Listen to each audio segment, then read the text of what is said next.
Elon Musk is not a Nazi. Elon Musk is a fascist. And I'm really not trying to be pedantic here. The difference between these two things is actually very important. All Nazis are fascists, but not all fascists are Nazis.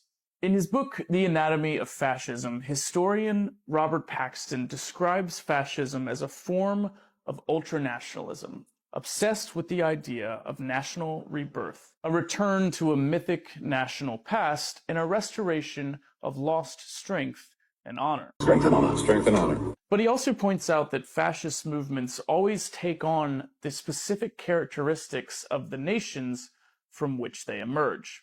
Because of this, fascism never manifests exactly in the same way twice. For instance, Nazism, which the Germans called Hitlerfaschismus, is a form of fascism derived from the mythic folklore of the German people, and laser-focused on 20th century anti-Semitism and social Darwinism. And while it is common for fascist movements around the world to also be anti-Semitic, there are plenty of fascist movements that emerge without reference to these particular traits that defined Hitlerfaschismus. And here's the thing, I don't think Elon Musk is an anti-Semite.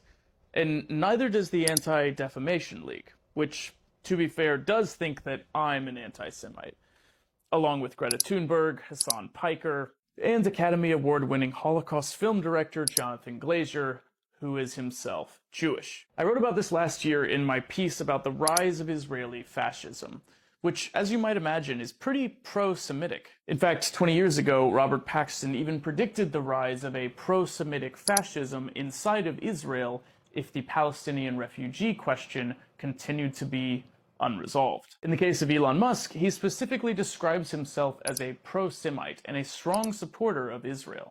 And while that does mean he's not a Nazi, it doesn't make him any less of a fascist. Elon is the standard bearer of a particularly American form of fascism, which both influenced and was influenced by German fascism and Italian fascism, along with a myriad of other factors. And American fascism is very much its own thing. It is a homegrown movement.